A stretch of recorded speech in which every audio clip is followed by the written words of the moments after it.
Hello दोस्तों, मैं आपका स्वागत करता हूं इस वीडियो में जिसमें हम एक ऐसी कंपनी के बारे में बात करेंगे जिसका शेयर प्राइस करेंटली 8 रुपीज है। लेकिन चार्ट से हम देख सकते हैं कि एक टाइम में इसका शेयर प्राइस 143 रुपीज हुआ करता था। इस स्टॉक ने अपने शेयर होल्डर्स के वेल्थ को डिस्ट्रॉय करने में अभी तक तो कोई कसर नहीं छोड़ी है। लेकिन मैंने बहुत इन्वेस्टर्स को ये बोलते हुए सुना है कि अब ये स्टॉक अपने डेट को डिक्रीज करके अपना फंडामेंटल्स को कंटिन्यूअसली इंप्रूव कर रहा है, जिसकी वजह से ये स्टॉक यहाँ से 30-40 रुपीज तक जाने का भी पोटेंशियल रखता है। वहीं कुछ लोगों का ये बोलना है कि इस स्टॉक में अभी भी इन्वेस्ट करना रिस्की है और ये स्टॉक यहां से भी डाउन जाने का पोटेंशियल रखता है। इस वीडियो में हम जेपी पावर को सारे पैरामीटर्स पे इवेलुएट करके ये देखने का ट्राई करेंगे कि इस स्टॉक का फ्यूचर कैसा हो सकता है। हम इसका ट्रू वैल्यूएशन को भी देखने का ट्राई करेंगे जिससे इनका फेयर शेयर प्राइस कितना होना चाहिए उसका भी हमें आइडिया एक लग जाएगा। आगे बढ़ने से पहले मैं आपसे रिक्वेस्ट करूंगा कि आप चैनल को सब्सक्राइब और वीडियो को लाइक कर दीजिए। Let's get started with the video. तो पहले हम जेपी पावर का बिजनेस को देख लेते हैं। ये कंपनी 4 सेगमेंट्स में ऑपरेट करता है। फर्स्ट सेगमेंट है thermal and power generation, meaning की इलेक्ट्रिसिटी जनरेट करने के लिए ये कंपनी कोल एंड वाटर का यूज करता है और इसके लिए इनके पास 3 पावर प्लांट्स भी हैं। ये बिजनेस जेपी पावर का मेजर रिवेन्यू कंट्रीब्यूटर है। इसको हम डिटेल में समझ लेते हैं। हम प्लांट्स का अवेलेबिलिटी और लोड फैक्टर देखेंगे, लेकिन उससे पहले मैं आपको इन दोनों टर्म्स का मीनिंग बता देता हूं। अवेलेबिलिटी का मतलब है कि पावर प्लांट कितने टाइम के ऑपरेशन के लिए अवेलेबल है। प्लांट लोड फैक्टर मींस कि पावर प्लांट कितना पावर जनरेट करता है डिवाइडेड बाय टोटल पावर जो ये प्लांट जनरेट कर सकता है in the same amount of time. Power plant की अवेलेबिलिटी और प्लांट लोड फैक्टर जितना ज्यादा होगा उससे उतना ज्यादा पावर जनरेट हो पाएगा, which basically means higher revenue and so on. इनका एक पावर प्लांट 400 मेगावाट का है जिसकी प्लांट अवेलेबिलिटी तो अच्छी है at 96%, लेकिन इसका प्लांट लोड फैक्टर काफी कम है at 51%। इस प्लांट से पावर जनरेशन उतनी नहीं हो पा रही है जितनी हो सकती थी। इनका सेकंड प्लांट जो 500 मेगावाट का है उसकी अवेलेबिलिटी 74% है और प्लांट लोड फैक्टर 57%, जो कि अगेन काफी कम है। इनका थर्ड प्लांट जिसकी कैपेसिटी सबसे ज्यादा है उसकी अवेलेबिलिटी 87% है और प्लांट लोड फैक्टर 72% है, जो कि रेस्ट टू पावर प्लांट से बेटर है और इससे इनकी मैक्सिमम पावर भी जनरेट होती है। इनका प्लांट रेवेन्यू इफेक्ट होने के कुछ और रीजंस भी हैं, जैसे कि स्टेट के strict schedule and demands, long term power purchase agreement का डिले होना और कोल की अवेलेबिलिटी। इन सब रीजंस की वजह से जेपी पावर का कोर ऑपरेशन पे काफी नेगेटिव इंपैक्ट होता है। इनका सेकंड बिजनेस सेगमेंट है कोल माइनिंग का, जहां ये खुद ही कोल को माइन करते हैं और उस कोल को यूज करते हैं अपने पावर जनरेशन बिजनेस के लिए। इससे इनका रॉ मटेरियल कॉस्ट काफी डिक्रीज हो जाता है, जिससे इलेक्ट्रिसिटी जनरेट करने का कॉस्ट भी इनका कम होता है, resulting in the increase in margins. ये segment basically electricity generation segment को सपोर्ट करता है। इनका थर्ड बिजनेस है सैंड माइनिंग का और लास्ट सेगमेंट जिसमें ये ऑपरेट करते हैं वो है सीमेंट ग्राइंडिंग का। नेक्स्ट थिंग जो हम डिस्कस करने वाले हैं वो है जेपी पावर का डेट प्रॉब्लम।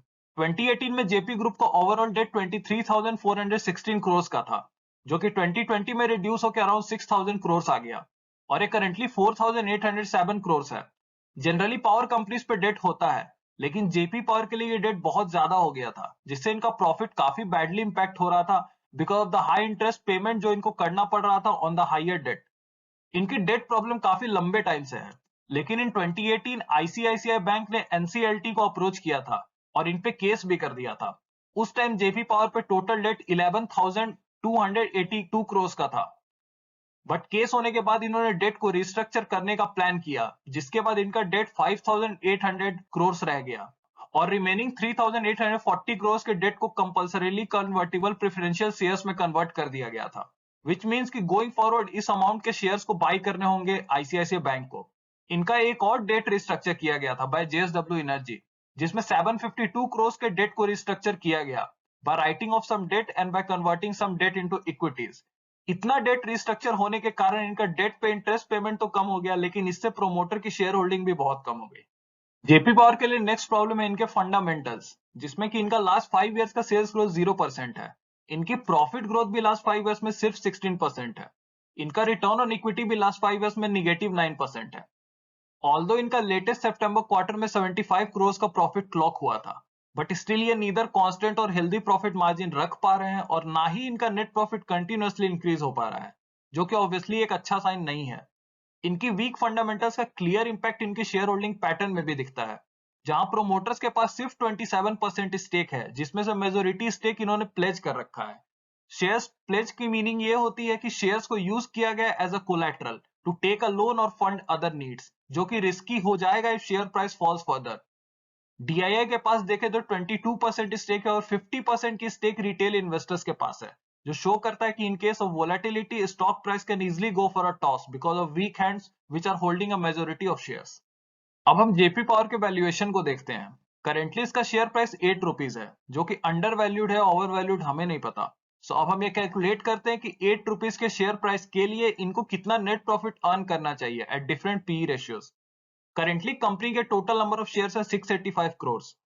शेयर का प्राइस कैलकुलेट करने के लिए हमें अर्निंग्स पर शेयर को प्राइस टू अर्निंग रेशियो से मल्टीप्लाई करना पड़ेगा। हम इस कंपनी के लिए 30 का पी अज्यूम कर लेते हैं। तो 8 रुपीज के शेयर प्राइस को अचीव करने के लिए कंपनी को 182 करोड़ का नेट प्रॉफिट अचीव करना पड़ेगा। But I think the fair P ratio जो जेपी पावर को मिलना चाहिए इन करंट सिचुएशन इज 20। सो इस पी रेशियो पे 8 रुपीज शेयर प्राइस को जस्टिफाई करने के लिए इनको 274 करोड़ का नेट प्रॉफिट क्लॉक करना होगा। लेकिन 2022 में इनका नेट प्रॉफिट 107 करोड़ और ट्रेलिंग 12 मंथ्स में इनका नेट प्रॉफिट 422 करोड़ का था। अगर हम 107 करोड़ और 422 करोड़ के नेट प्रॉफिट पे कंपनी का फेयर शेयर प्राइस कैलकुलेट करेंगे तो 107 करोड़ नेट प्रॉफिट पे इनका फेयर शेयर प्राइस आता है 3.12 एट पी रेशियो ऑफ 20। और अगर हम 422 करोड़ पे देखें तो इनका फेयर शेयर प्राइस आता है 12.32 एट 20 पी रेशियो। सो इससे आप खुद डिसाइड कर सकते हैं कि इनको कितने का पी मिल सकता है और उस पर आप डिसाइड कर पाएंगे कि शेयर अंडर वैल्यूड है ओवर वैल्यूड। अनदर प्रॉब्लम जो मुझे दिखता है जेपी पावर में वो है इनका डिपेंडेंसी और कोल। करेंट टाइम में पूरा वर्ल्ड का फोकस शिफ्ट हो रहा है रिन्यूएबल एनर्जी पे, जिसमें रिन्यूएबल सोर्सेज से इलेक्ट्रिसिटी प्रोड्यूस करने वाली कंपनीज को सब्सिडियरी और पीएलआई स्कीम्स का भी बेनिफिट मिल रहा है, which makes it easier for them to grow. So unless until JP Power shift his focus on renewable energy instead of coal, इनके लिए ग्रो कर पाना कंटिन्यूअसली काफी टफ हो जाएगा।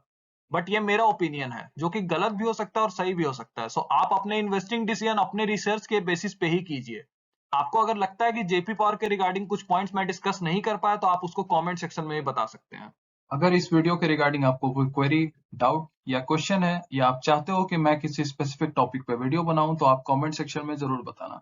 Enjoy the video and please keep supporting. Thank you.